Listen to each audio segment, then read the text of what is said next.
So without further ado, let me talk about my chosen artwork, as is the custom to always begin a Cubist talk with some piece of art. This is not a work by any Cubist or Surrealist. It was made by an artificial intelligence. You can actually get these things online. You just put some words into a prompt and it generates a random picture based on the words. So this was my second attempt. The first one, I tried Embodied Agent and it just looked terrible. And then I tried Mind, Body, World, and this is what it came up with, which is also kind of weird and creepy looking, but at least, trust me, it's better than what it came up with before. All right, so what am I really going to talk about? Well, I wanted to pitch this as a kind of rebellion against Cubist doctrine, in a way. I'm going to talk about defining agents in Cubism, and as we've seen, there is something of a taboo about doing that, but not completely. What I really want to understand is to what extent and in what way we can talk about agents in Cubism while remaining well within the spirit of the Cubist program. And I'll begin by motivating why poke the hornet's nest? I mean, why should we do that in the first place, aside from the fun of it? And I'll try to argue that you need to understand agents and you need to be a bit more rigorous and formal about them if you want to get to a Cubist ontology, which is what we've all been talking about a lot lately. So you have to understand agents in order to understand their world, but more particularly in order to abstract them away, which is what we ultimately need to do to get to anything like an ontology. And hopefully once I've convinced you that we should do it, I'm going to get into how to do it. And I'm going to focus on the issue of intersubjectivity. So I'll argue that in order to understand what an agent is in Cubism, we have to think about other agents, the agent in relation to others, which has also been a recurring theme in this conference, and I think that's not accidental. It's kind of the logical next step in Cubism's evolution. And in order to get a handle on how to do that, where to go with that, I'm going to give a concrete example, a story I like to call Alyosha and the cat. And then that will raise all kinds of questions. And I'm going to make a first effort to answer some questions by appealing to a book by Samuel Todes called Body and World. Those of you who are familiar with Hans von Bayer's contribution to the Phenomenology volume will know that he strongly recommended that we look at Samuel Todes' work. Todes, from what I understood, was a phenomenologist based in New England, I think, who no? Northwestern, okay. Todes. Okay, thanks. And was he conversant or influenced by the pragmatists as well? Or am I wrong about that? No, he went to graduate school at Harvard. I don't know who he studied with. In any case, I have read his book and I know that what's in it made me very excited. And so I'm going to try to convince you that you should get to know this guy. All right, so let's get into it. Motivation. Why should we go after the agents and interrogate them? And as I said, there is this seeming tension. I called up Rudiger on it in his talk the other day and said, well, first you say, when people demand that we define an agent, we say, no, that's not decision theory's job. It's not Cubism's job either. But then later on, he would say an agent is, an entity that takes actions on the world that have consequences that matter to it. It strives to be rational, to make coherent probability assignments. Okay, so when I asked Rudiger about it, he said, it's not that we can't talk about agents, it's that we don't want to define them within the formalism. They're something that's kind of outside the formalism. They are, if you like, the users of the formalism. I wasn't totally satisfied with that answer. My intuition is that the issue is different. It's that when people typically ask us to define an agent, it's that they want us to define it as an object, as a kind of physical system. They want us to say, well, is it a complex system that, has low entropy and, I don't know, some kind of information processing thing. And I think the real issue is that whatever we define an agent as in QBism, I think it can be formalized, but it has to be formalized as a subject and not as an object. We have to formalize it in terms of what it's like to be an agent, if you like. And so going on that intuition, my proposal, contra to standard QBist doctrine, is that we try to formalize agents as subjects. And I'll give you a couple of cryptic reasons as to why we want to do it. Because as Chris had on one of his slides, the erasing of Captain QBism, if we want to erase the agent, well, you can't erase something that's invisible.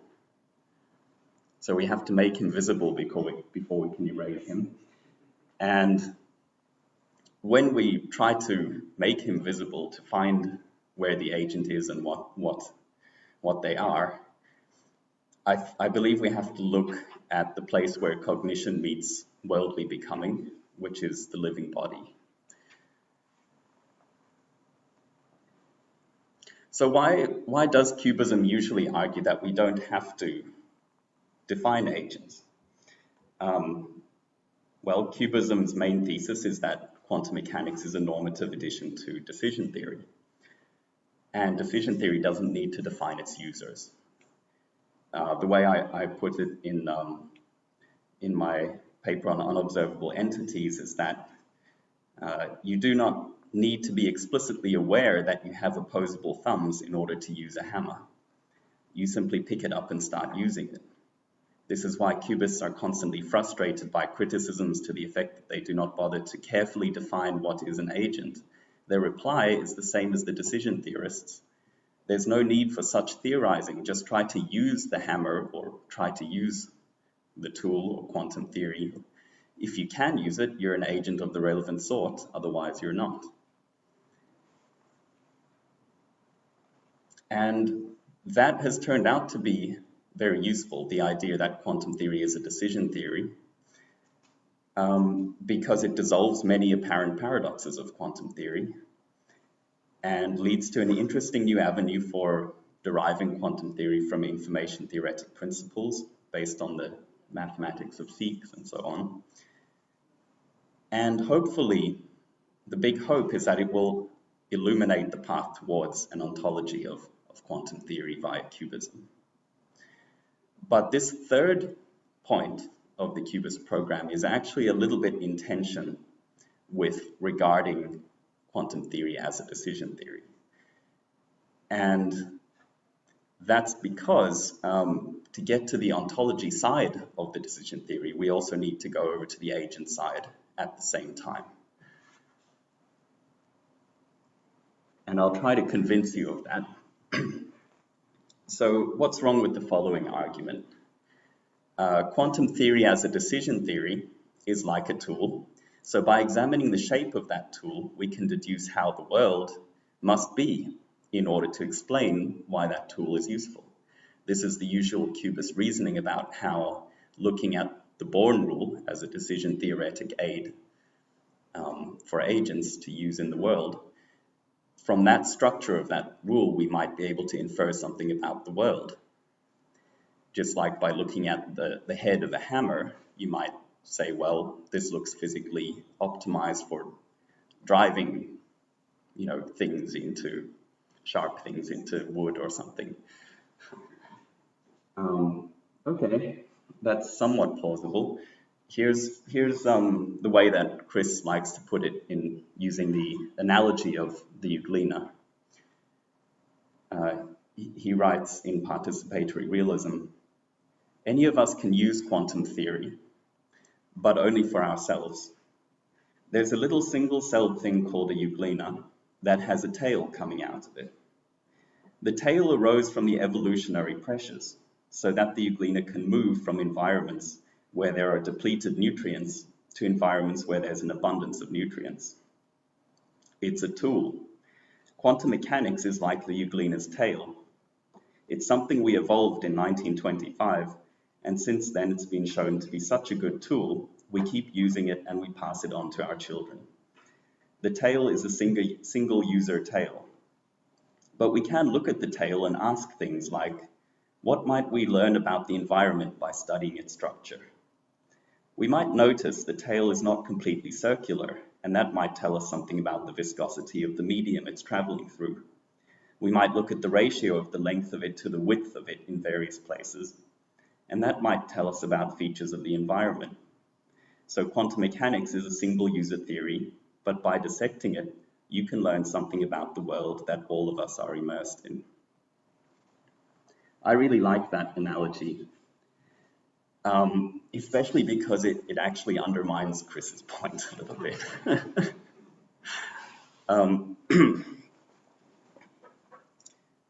Because evidently the tail is not just a tool to the euglena, it's part of its body. So to the extent that we're able to understand the euglena's world through its tail, we have to also understand the euglena's own physiology, and we have to dissect the euglena also. Coming back to this hammer metaphor, yes, we can think of quantum theory as a decision theory, like a tool. But if we want to move beyond that and think about the world in which the tool is useful, we simultaneously have to think about who uses the tool in that universe. And this is something which I think in our discussions with Amanda Gefter, she's constantly pushing ideas from enactivism. And one of the things the enactivists insist on is that you can't really consider the world independently of its inhabitants. The two kind of come about together. And if you're still not convinced, I'm going to make a further argument based on the concept of abstracting away the agent. So I'm going to argue that when we talk about finding a QBist ontology, what we're really thinking of is trying to abstract away the agents to be left with a world that's something like an agent container. My reasoning is that if the world were really independent of agents, we could conceive of it as having an independent existence. It doesn't need agents. It's just that's the way it is when no one's there to experience it. And I think this is kind of contrary to the spirit of QBism. It's a little bit too Cartesian for me, for my taste.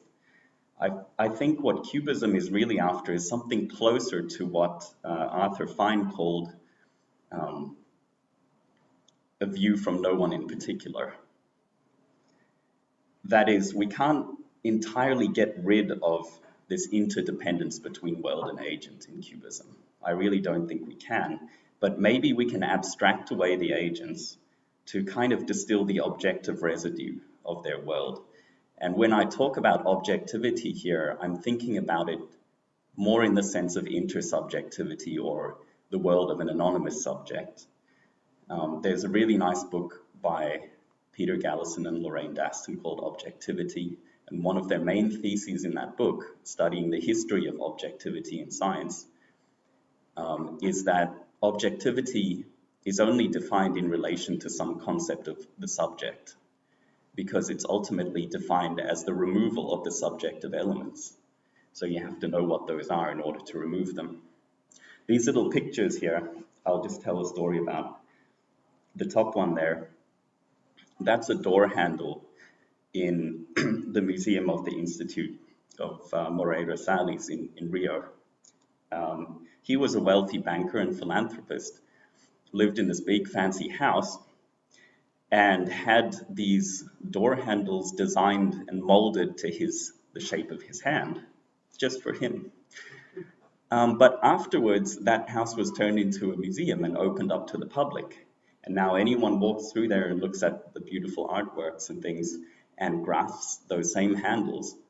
And they actually fit pretty well anybody's hand. So they've actually, in a way, these door handles have gone from being for a particular individual to being for anybody. And the same with this imprint in the snow. There used to be a living person lying there making that impression. But after they've left, it's kind of a space that's anonymous. It could be anybody. And now to get a little bit more technical or into the weeds of philosophy, this is one of my favorite bits from the little of Ernst Cassirer that I've read. But here he talks about the positive creative aspect of abstraction, which is an idea that I think is really important. He says, when we form the concept of metal by connecting gold, silver, copper, and lead, we cannot indeed ascribe to the abstract object that thus comes into being the particular color of gold or the particular luster of silver, and so on. However, it would be no less inadmissible if we simply attempted to deny all these particular determinations of it. For the idea obviously does not suffice as a characterization of metal, that it is neither red nor yellow, neither of this nor that specific weight, neither this or that hardness, and so on. The positive thought must be added that it is colored in some way in every case, that it is of some degree of hardness, density, and luster. Thus it becomes evident that the falling aside of the particular determinations is only in appearance a purely negative process. In truth, what seems to be cancelled in this way is maintained in another form and under a different logical category. Fixed properties are replaced by universal rules that permit us to survey a total series of possible determinations at a single glance. This transformation, this change into a new form of logical being, constitutes the real positive achievement of abstraction. And now for a light-hearted example of that. I don't know if many people are familiar with the erased de Kooning drawing 1953 by the artist Robert Rauschenberg, but it's a great story. One day, Rauschenberg, who at that time was a mostly unknown artist in 1953, showed up at the house of de Kooning, who at that time was immensely famous and whose drawings would sell for tens of thousands of, dollars or pounds or whatever. And he asked de Kooning if he would give him a drawing of his to erase. And he had to sit down for a couple of hours and really explain to de Kooning why this would be a fantastic idea. And in the end, de Kooning leafed through his collections. And at first he was going to give him a drawing, but then he said, no, it has to be one that I'll really miss. And so he finally settled on one. And sure enough, Rauschenberg erased it painstakingly over a period of about 2 months. This image here being the final product. As you can see, there's barely a couple of smudges left. He couldn't quite get rid of all of it. And one of the funny things is that the reason that he was stimulated to do this is because prior to it, when he first had the idea, he thought, I'll just do a drawing myself and then erase it. But he wasn't satisfied with the result. He said, if it was my own work being erased, then the erasing would only be half the process, and I wanted it to be whole. I think that's just great. And here's a beautiful little rendition of part of Lao Tzu's Tao Te Ching, which was interpreted by Ursula Le Guin. It's not a translation as such. She kind of put her own twist on it. 30 spokes meet in the hub. Where the wheel isn't is where it's useful. Hollowed out, clay makes a pot. Where the pot's not is where it's useful. Cut doors and windows to make a room. Where the room isn't, there's room for you. So the profit in what is in the use of what isn't.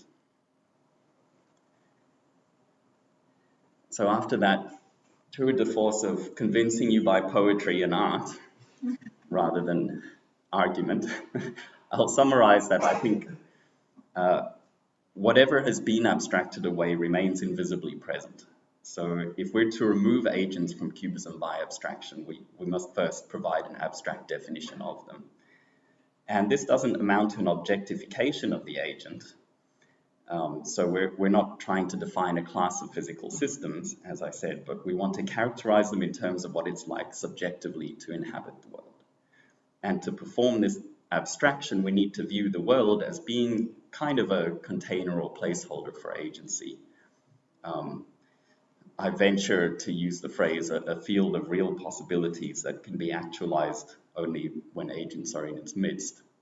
But I'm sure there'll be objections to that phrasing later. No, well, not as far as I know. Maybe Aristotle?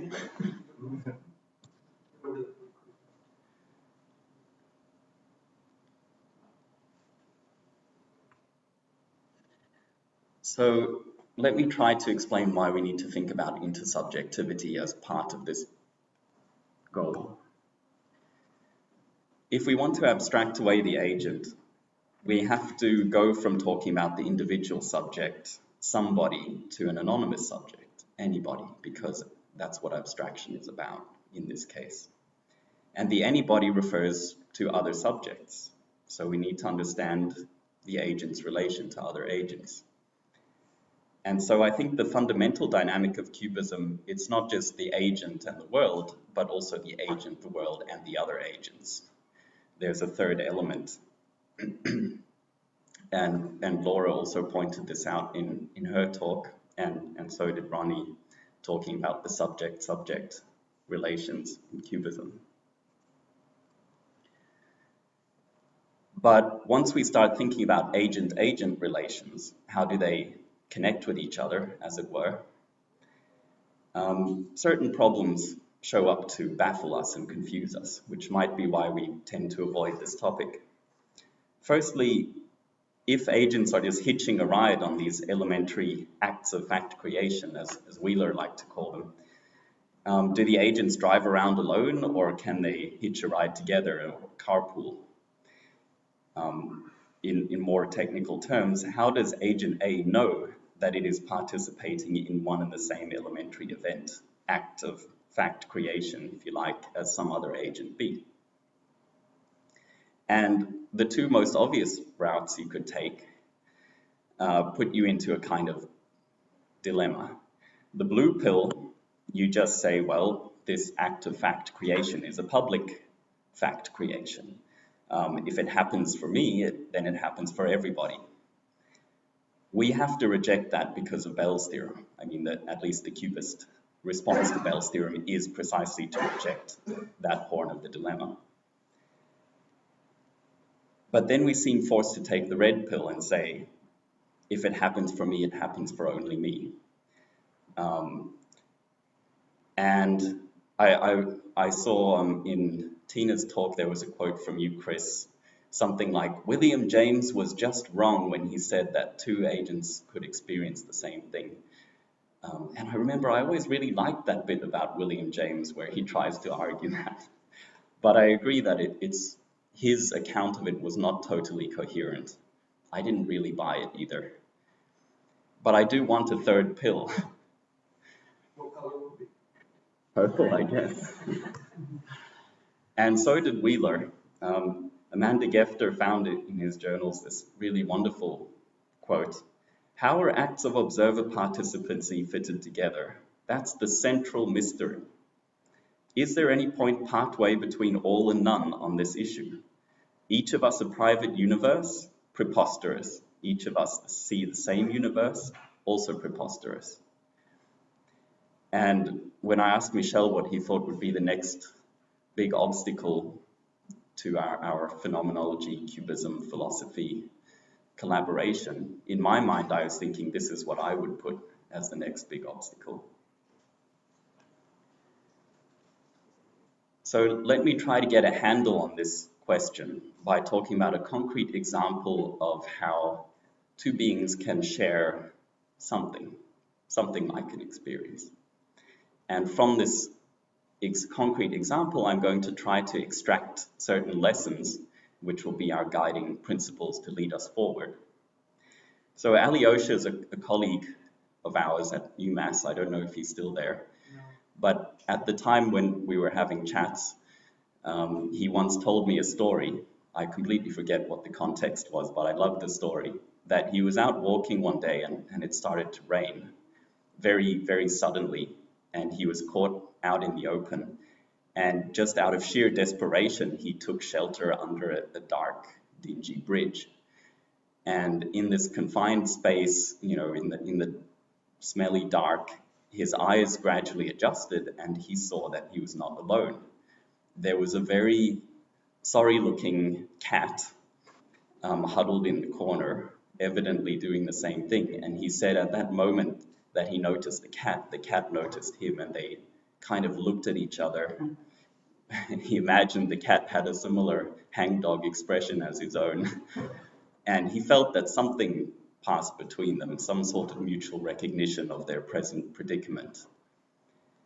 And I'd like to take that as a kind of, I would like to insist that this is not merely all going on in Alyosha's head, that perhaps in some sense they really did share something.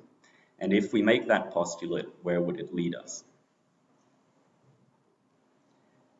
The first thing to notice is that no linguistic communication was involved. Something is perhaps traded or exchanged between them, but it's not words. So I can't really agree with quotes, and I think these are mostly due to David Merman, but I'm not sure how much they're shared by other QBists, which emphasize the role of language in guaranteeing intersubjective connection. So when they write, an agent-dependent reality is constrained by the fact that different agents can communicate their experience to each other, limited only by the extent that personal experience can be expressed in ordinary language. Bob's verbal representation of his own experience can enter Alice's, and vice versa. In this way, a common body of reality can be constructed. Again, it's not so much language or communication, maybe in a broad sense, that I'm critical of. It's the focus specifically on verbal linguistic communication, because I don't see how that is necessary or even how it would be sufficient, because really when someone talks to you, you only experience their words as something external to you, as it were. And words are ambiguous. I don't think there is unambiguous communication. I think language has to be ambiguous in order for it to function as communication. I would even go so far as to say that the possibility of linguistic communication resides in some pre-linguistic empathy between subjects, and that's what we want to get to. The second lesson is that sharing is not identification. In other words, it seems clear that Alyosha's experience of this moment is point by point totally different from the cat's experience. I mean, you know, they're looking at it from different angles physically, but also just their general, you know, any particular detail you could pick from either of their experiences would be totally incomparable with the other ones. So we definitely don't want to presuppose any kind of literal matching between elements of their experiences as the foundation for this connection between agents. So I do think that there is truth in the QBist insistence that two agents cannot experience the same thing, because really I don't think you can make a you know, point by point identification of some piece of each of their experience. There's really a fundamental sense in which it's not just a matter of difference, that we can compare the two and say this is different to that. is that you can't even really compare them meaningfully. It's not clear how one could do that. So that leads me to say that this sharing must somehow be knowable from within the standpoint of either party. Somehow Alyosha is able to know that he's sharing something with the cat without having to literally see things from the cat's point of view, or without even having to think that somehow there's a literal equivalence between the way he sees something and the way the cat sees it. It means that we have to really, whatever argument we make has to make sense from within the point of view of each agent. And lesson 4 brings in the importance of the fact that they both have bodies occupying the space. It seems as if that is very important for this event to be shared. And to give you some examples that decompose this into 2 sub-lessons, the first is that if Alyosha had gone down there and seen the cat, but it's obviously a dead cat, there wouldn't be this feeling of we're sharing something. You know, you can't share an experience with a dead cat. So the fact that the cat is evidently alive to Alyosha is important. And the second thing is that the fact of taking refuge under the bridge as something that is meeting their needs, that they're both he and the cat don't like to be wet. They don't like being out in the rain. They like to be warm and dry. And he recognizes that that's something they share in common. You know, if he'd gone down there and he'd seen like a big fat toad hopping through puddles, the toad would seem like it's there incidentally. It's not there to take shelter. You know, they might, and in some sense, share the moment in that they're temporarily occupying the same space, but it's not really sharing the experience of huddling under a bridge for shelter. So these seem to be 2 aspects of how embodiment is a necessary component for this sharing to be possible. So I'm going to delve into each of these in a bit more detail. First, that shared experiences must be lived experiences. That seems to imply that Alyosha must be able to know that the cat is alive without going through some technical inference process. The cat mustn't appear to him first as some kind of ordinary matter that's making some strange movements, and then he carefully deduces that it must be alive, maybe by doing some tests on it. He just sees that the cat is alive. He perceives its aliveness directly. So the cat's aliveness must be expressed in, openly as it were, its bodily existence, in its existence as bodily phenomenon. And here I'm just going to draw on a nice quote from Why Not Pick Sartre, just to mix things up a bit. He says, all the same, we cannot perceive the other's body as flesh, as if it were an isolated object, having purely external relations with other thises. That is true only for a corpse. The other's body as flesh is immediately given as the center of reference in a situation which is synthetically organized around it, and is inseparable from this situation. Therefore, we should not ask how the other's body can be first a body for me and subsequently enter into a situation. The other is originally given to me as a body in a situation. I never perceive an arm raised alongside a motionless body. I perceive Pierre, who raises his hand. This does not mean that by an act of judgment, I relate the movement of the hand to a consciousness which instigated it. Rather, I can apprehend the movement of the hand or of the arm only as a temporal structure of the whole body. In this sense, the body appears within the limits of the situation as a synthetic totality of life and action. Applying this lesson to QBism, it has often been stated that the agent in QBism can model another agent just like any physical system, can assign a wave function to it, and so on. But by designating it as an other agent, we are implying that there's more to it than just its physical bodily properties. In particular, certain results of certain actions that I could take on it must signify to me the subjective life of the other agent. Yes, I can take the action of hitting it or probing it or prodding it like a body, but I can also say, hey, Chris, how's your day? And that has a fundamentally different significance when I get the result. Not so good.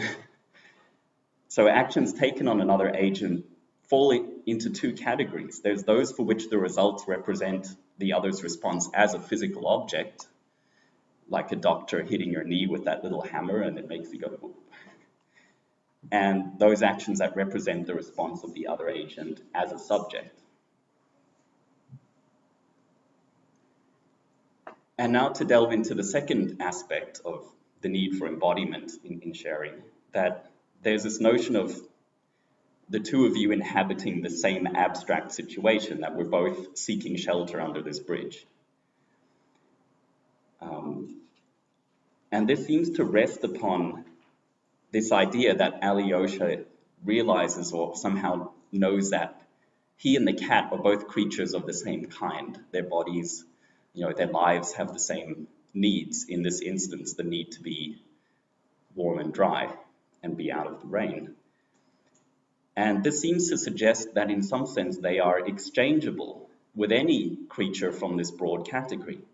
It needn't have been Alyosha and the cat.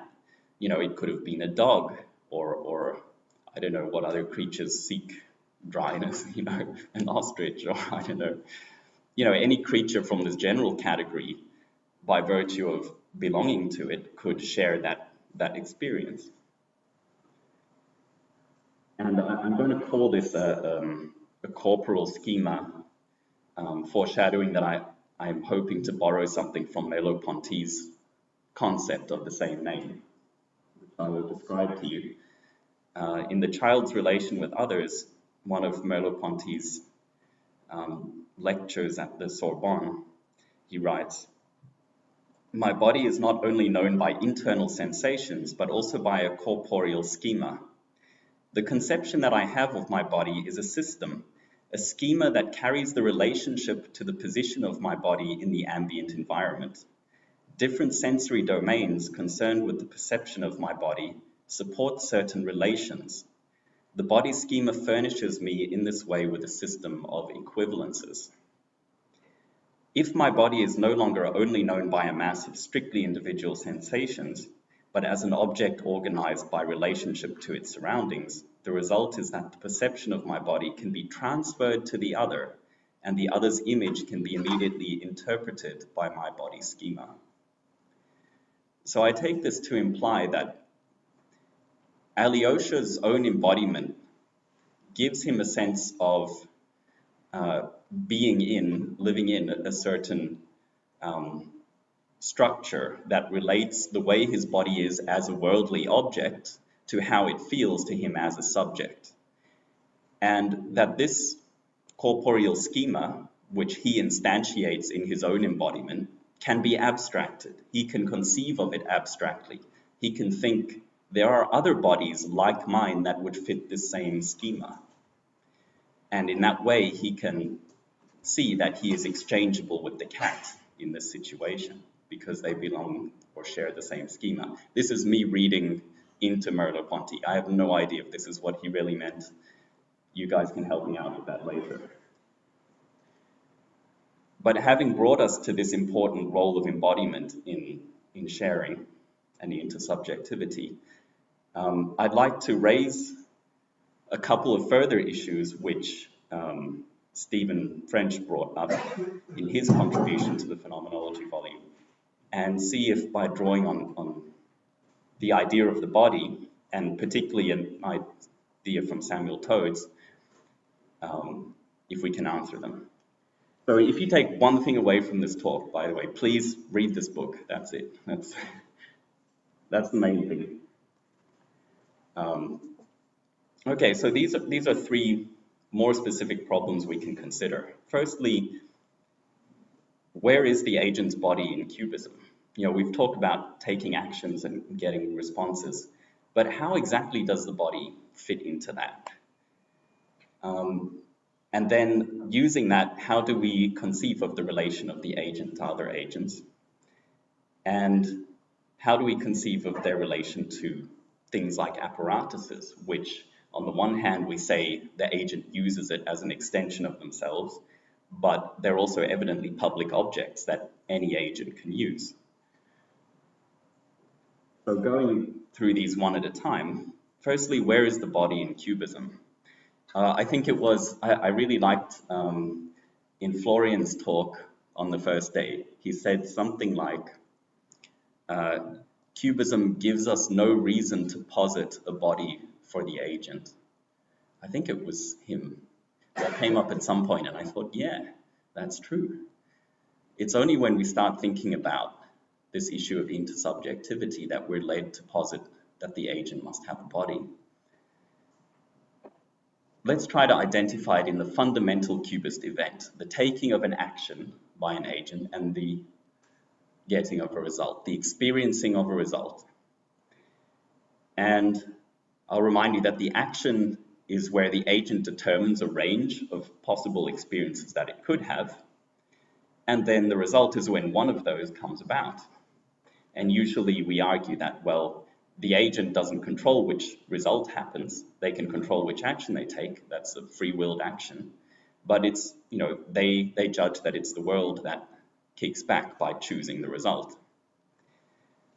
But what is the conceptual principle that splits this event into the action and the result? One naive possibility would be to say, well, the result belongs to the external world and the action to the agent.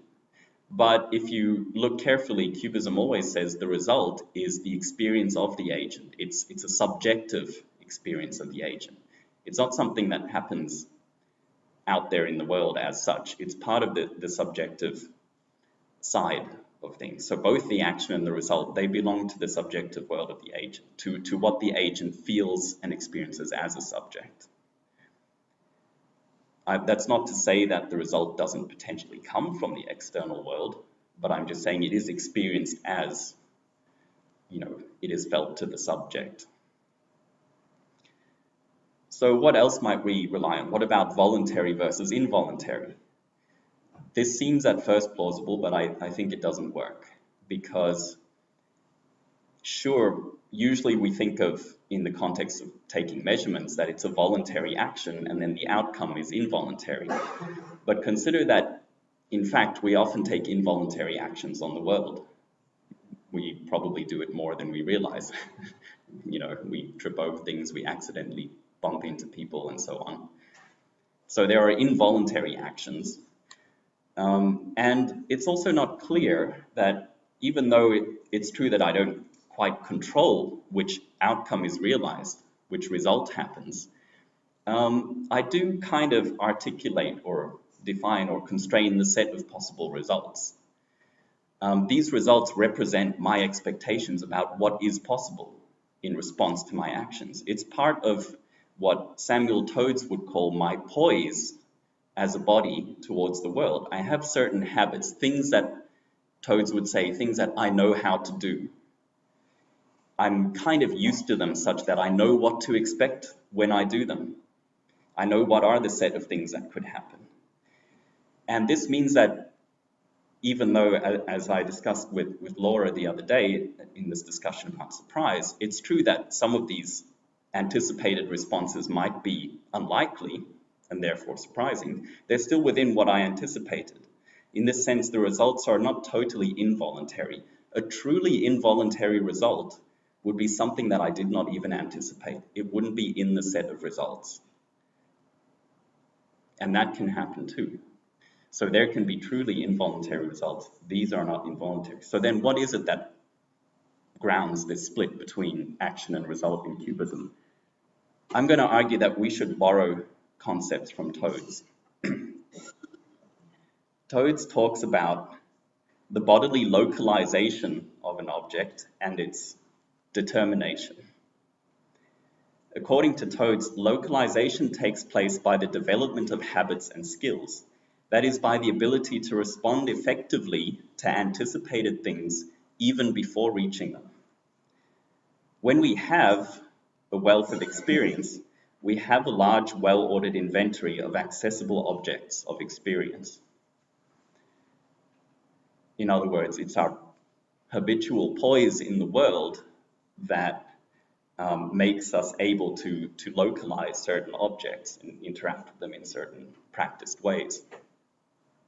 He says, I have to catch onto or get whatever I know by anticipating it, and then somehow confirming this anticipation by an actual present response to the thing anticipated.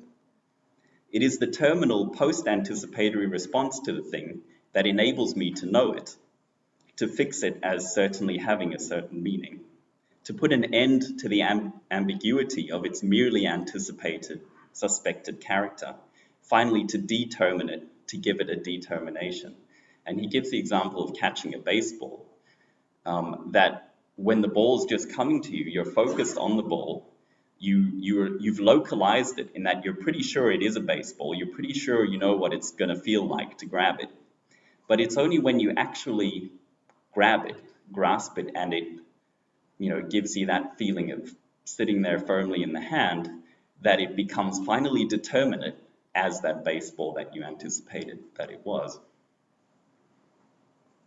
And I think that distinction is what makes the action result distinction in QBism. I'd like to turn now to 2 points that Stephen French raised in his contribution to the Phenomenology volume. And he raised these as potential difficulties or problems in combining ideas from phenomenology with those of QBism. One of the ideas he draws on Zahavi is that the intentional horizon of an object seems to require a certain kind of intersubjectivity, in that such a profile cannot be understood as future-oriented, nor as a current fiction or product of the imagination, but must be understood as the nomatic correlate of the possible perception of an other. So there is a discussion, it seems, in phenomenology about what really is the horizon. He's arguing here that it depends upon some notion of intersubjectivity. Maybe that's debatable, but I'd like to ask whether, if we accept that, whether we could account for that within QBism. The second point is drawing on London and Bauer and Merleau-Ponty. Contrary to what the QBists assert, incidentally particularly contrary to what I've asserted in my papers, the quantum apparatus can no longer be regarded as an extension of our senses. The apparatus does not present the object to us. It realizes a sample of this phenomenon as well as a fixation. This particular line from Merleau-Ponty, I find it funny because it seems like it's one of the few things I've found where he talks explicitly about this idea that the quantum apparatus cannot present the object directly to us. If you know of anywhere else where he's written about this, please tell me. But I keep coming across this quote, and the first part makes sense to me, like I understand what he means. The second part makes no sense to me. It realizes a sample of this phenomenon as well as a fixation. If anyone can tell me what that means, I would be most grateful after the talk. I'm kind of confused on the structure of the quote. Is this Stephen talking? Oh yeah, so actually, yeah, sorry, I wasn't clear about that. I believe that this is, I don't know if this is, the quotes are London and Bauer quoting Merleau-Ponty, or if it's Stephen paraphrasing London and Bauer by quoting. Neither London and Bauer. Oh yeah, no, that would be Stephen, yeah. But then the quote is Merleau-Ponty, the apparatus, etc. Yeah, for sure. But Merleau-Ponty said that because of his reading of London and Bauer. That's why there's a connection. But yeah, I'm going to see if I can address that. Is there really, because I would be very sad if Merleau-Ponty really says no, the apparatus can't be an extension of the agent. That would hurt me deeply. So thinking first about this issue of the horizon, the public apparatus, does it have a horizon which implies an intersubjectivity? QBism says that perception is active. There is no result without an action, and an agent can only use an instrument as an extension of themselves if they can, in a sense, act through it and direct it at their will, just like you can with your own body. I'm drawing on my paper on extending the agent, but I think this is reasonably clear without going into technicalities. The idea is that you can use something as an extension of yourself to the extent that you can control it as though it were, with the same ease and facility as though it were a part of your own body, which is a very contingent statement. Now, of course, option one is to say that when it comes to multiple agents operating the device, there's a conflict, right? I mean, they can't both have total control over it because they'll interfere with each other. So it can't simultaneously be an extension of both of them. So there seems, at least initially, there seems to be a conflict. It seems like either they just, one of them uses it at a time, but then it's not clear in what sense it's a public instrument. Or we have to say that the agents have to coordinate in order to use it. So we have to restrict their, perhaps, freedom, or maybe not their freedom, but we have to demand that they are pursuing the same goals with it, that they're going to act in coordination with each other in order to try and do the same thing with it.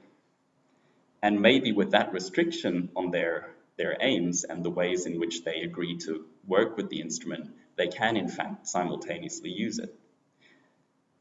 So this is an interesting idea because the precondition for this coordination is really that both agents have to be physically capable of using the apparatus in a bodily way, and they have to have the same goals in mind. So in a sense, they have to inhabit the same kind of abstract schema as the user of this device. And it's in the idea that the device can be used not by a particular agent, but by a sort of generic anonymous agent that makes it inclusive, that makes it public. So I propose that maybe this is how we can think about a public device as implicating not just an individual agent, but a whole class of agents. And coming now to this tension with Merleau-Ponty and Landon and Bauer, I have, as I said, argued that under certain conditions, the agent can inhabit the apparatus, use it as an extension of their own body. And in that case, let's say the apparatus in question is a Stern-Gerlach magnet for measuring electron spin. Just hypothetically, I'm pretty sure no one can actually do this, but if you had so much skill and so much control and it was such a well-designed Stern-Gerlach device, maybe you could really wield it as though it were an extension of your body. And in that case, I would go as far as to say you are literally experiencing the electron spin through that prosthesis. I know that's radical, but I think you can still make this claim compatible with the idea that that apparatus must also be an object. Because, so just to make a clarificatory point about that, I'm not saying that when you experience the electron spin being up, that you see in your, like some kind of hallucination of like a glowing arrow pointing up or some impossible image. What you're experiencing is just what you're bodily experiencing. It's the facticity of having this like magnet maybe that you're controlling through some levers and seeing some lights blinking. So when I say the facticity is the same, I mean in the kind of your what is perceived in terms of its facticity is the same, but the meaning of that facticity is different. So you perceive that as meaning the electron spin is up. And this does require me to make a distinction between meaning that is perceived, that is just part of your immediate, psychologically immediate, direct perception of this complicated, interface, between inferred meaning, which might require doing some logical deductions or mental labor to figure out what it means.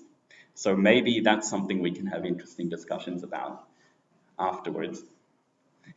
But the really important point for me here is that this is a contingent process. It requires you to interact with that instrument in a very specific, particular way. Not only do you need to have all the requisite skills and training, you need to be connected to it physically, bodily, in the right way. And if you're not, there's no way you can use it as an extension of yourself. It becomes, on the contrary, an obstruction. There's a lot of text on this slide. I'm sorry, I didn't take a lot of care with it. So just ignore that and listen to my summary. If you want to see the electron through the Stern-Gerlach device, all of these contingent factors need to be in place. If they're in place, that means by definition that the Stern-Gerlach device itself cannot be in a quantum superposition. You cannot treat it as an entangled system because you have to be bodily connected to it.